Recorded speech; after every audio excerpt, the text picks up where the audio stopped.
Ah oui, c'est chirurgie 3D. Et on va parler de la 3D avec notamment l'OCT dont parlait le professeur Baudouin tout à l'heure. Vous allez voir tout l'intérêt de l'OCT. Je vais montrer une chirurgie par implant FAC avec l'implant ICL de chez Star, distribué par Opta France. Donc c'est l'implant de référence des implants FAC pour une myopie forte.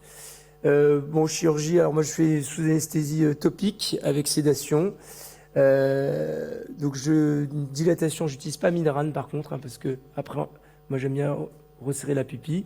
Donc incision 2,75 en temporale, ensuite 2 contre-incisions à midi et à 6 heures. Ensuite le chargement de l'implant ICL comme d'habitude dans sa cartouche.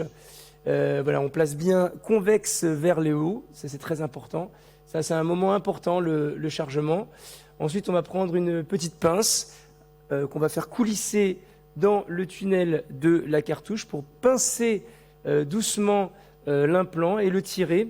Alors ce qui est très important, c'est ça que je vous parlais au niveau de la préparation, c'est de vérifier que l'implant ne commence pas à tourner à l'intérieur du canon de l'injecteur, parce que sinon il peut se retourner pendant l'injection dans l'œil, et ça peut être vraiment problématique. Donc voilà, je vais tirer tout doucement en vérifiant qu'il n'y ait pas de mouvement de torsion de l'implant, et je vérifie sous microscope voilà, que l'implant n'est pas tourné.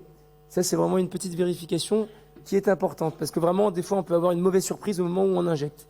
Voilà. Ensuite, on se positionne bien et on va pousser grâce à l'aide des détrompeurs, notamment les petits trous qu'on a dans les aptiques. Et on va vraiment vérifier que l'implant se déploie bien par l'inférieur. Voyez. Et si jamais il se tourne, j'ai mon microman qui est à côté pour l'aider à le retourner dans le bon sens. Voilà. Et là, on vérifie. Et là, il se déploie très bien dans le bon sens. On a les détrompeurs au niveau des aptiques qui sont très bonnes. Si jamais l'implant se tourne dans le mauvais sens, ce qui peut arriver, vraiment ce qui est conseillé, c'est de ressortir l'implant et de le remettre plutôt qu'essayer de le tourner à l'intérieur de l'œil qui peut endommager l'endothélium. Ensuite, on place tout simplement les aptiques sous l'iris, voilà, d'un côté comme de l'autre. Et je vais laver le visqueux avec une sonde d'irrigation aspiration. Et maintenant, ce que j'aime bien faire, surtout avec l'avènement de l'OCT, opératoire, c'est de pouvoir vérifier en opératoire en temps réel le volting de l'implant. Le volting, c'est l'espace qu'il y a entre le cristallin et l'implant, qui normalement doit être idéalement aux alentours de 500 microns. On tolère entre 250 et 750. Et en fait, avec l'OCT, notamment avec l'OCT de l'Artevo 850, on a des calipers, on va pouvoir mesurer, et vous allez voir qu'on va pouvoir mesurer en temps réel. Voilà, regardez. On va se mettre au point entre l'implant et le cristallin et vérifier, vous voyez, chaque petit trait correspond à 100 microns.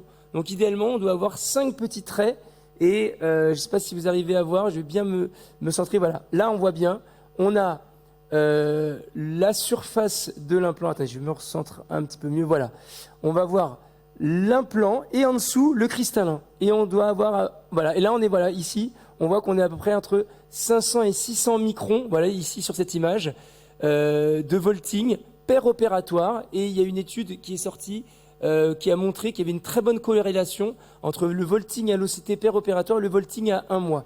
Si jamais je vois que j'ai un volting à plus de 1000, eh ben, si jamais ça m'arrivait, eh ben, je sortirai l'implant et je referai une implantation plus tard. Voilà, c'est ce que je vais vous montrer pour cette chirurgie.